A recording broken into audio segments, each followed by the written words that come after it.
بسم الله الرحمن الرحيم. اللهم صل وسلم وبارك على سيدنا محمد وعلى آله وصحبه أجمعين. أهلا بيكم في قناة مطبخنا المصري.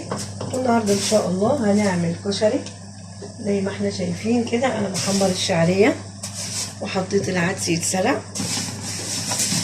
أنا بعمل الرز لوحده والعدس لوحده. دلوقتي هضيف المية. طبعا الكمية كل واحد فينا بيعمل الكمية اللي هو عايزها.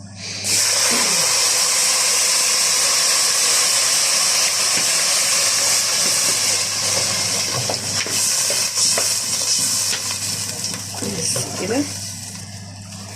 ومعيار الرز طبعا عارفين ان هو الرز قد المية، وبتعمل حساب الشعرية اللي انت عاملاها نص كوباية زي ما انت عامله.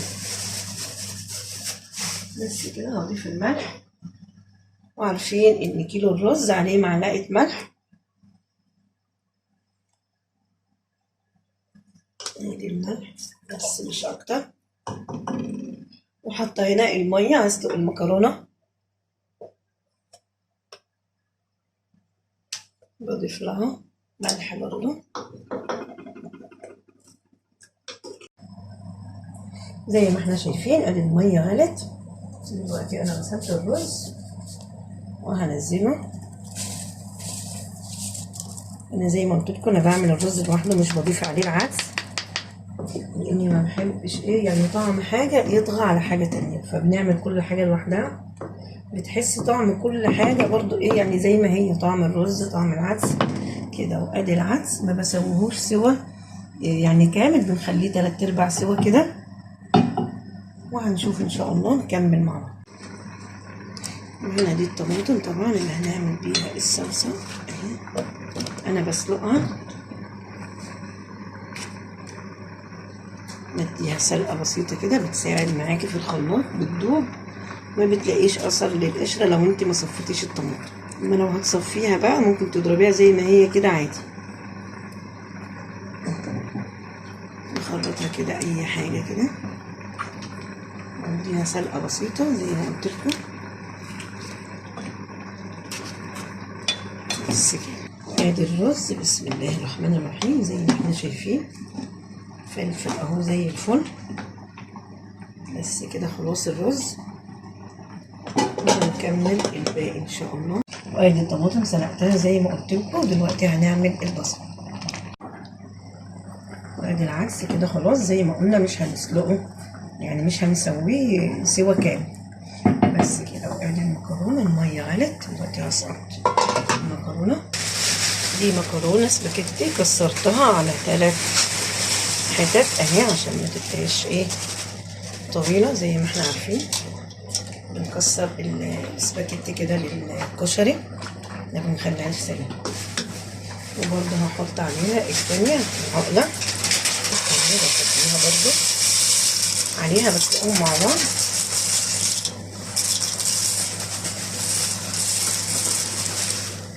بس كده.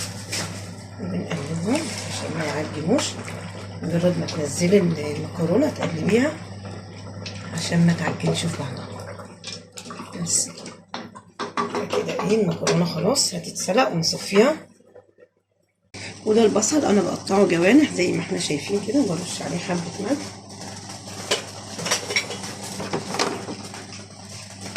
وحبه فلفل، وبفركه كده. انا عاملاه جوانح، هفككه من بعضه كده بالملح والفلفل. بس كده. ونضيف زيت في الطاسه اهو. نحط الزيت غزير حبه، وهنستنى اما يسخن عشان البصل ما ينزلش الميه بتاعته. ادي البصل هطلعه اهو كده زي الفل. بسم الله ما شاء الله. لا ما تغمقوش قوي عشان ما يبقاش مر في الاكل. بس كده. وهنزل الباقي كده. نكون حمرنا البصل.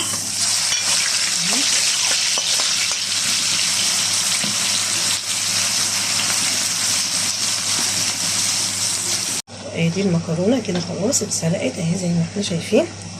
نصفيها ونكمل ان شاء الله. ده الزيت اللي حمرت بيه البصل انا صفيته عشان ما يبقاش فيه بصل متحمر، فهيتحرق على بال ما اتحمرت تاني. دلوقتي هنزل البصله المفرومه دي كده.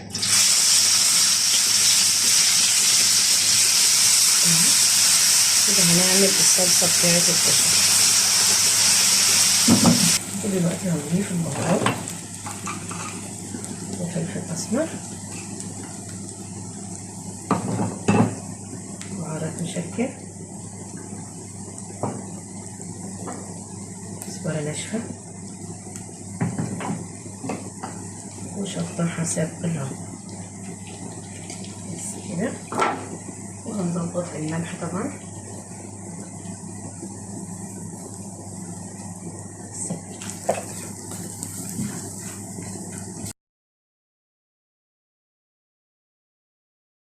وادي الصلصه، بسم الله ما شاء الله جميله وريحتها تحفه، والبهارات مع البصله مديها ريحه جميله خالص اهي.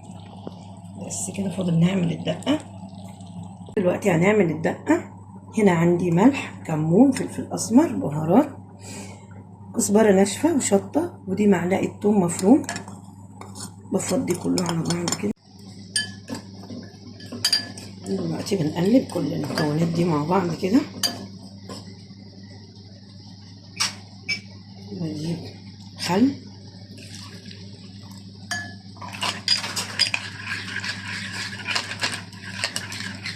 وليمون،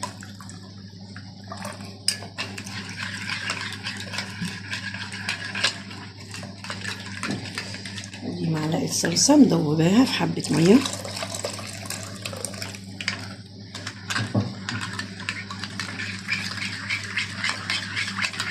بنقلبهم كويس قوي مع بعض.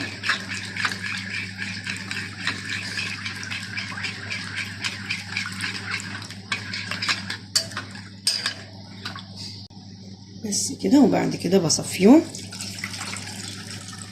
اهي كده. بنطلع الثوم وبذر الليمون طبعا والبهارات الزياده، وبتبقى عندك دقه زي العسل. جربيها بالطريقه دي ان شاء الله هتعجبك. بس كده. لو لقيناها حادقه بنزود ميه. شفت الرز وعليه مكرونه سباكيتي مع العقله زي ما قلنا مع بعض اهي. وبعدين حبه رز كمان، العدس. بسم الله. الصلصه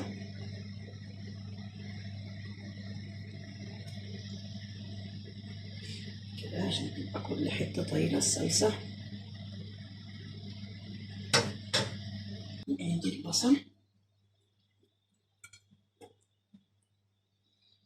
وبكده نكون عملنا احلى حبه كشري. جربوه ان شاء الله هيعجبكم، وبالهنا والشفا. واذا عجبكم الفيديو ما تنسوش اللايك والشير والاشتراك في القناه وتفعيل الجرس. السلام عليكم ورحمه الله وبركاته.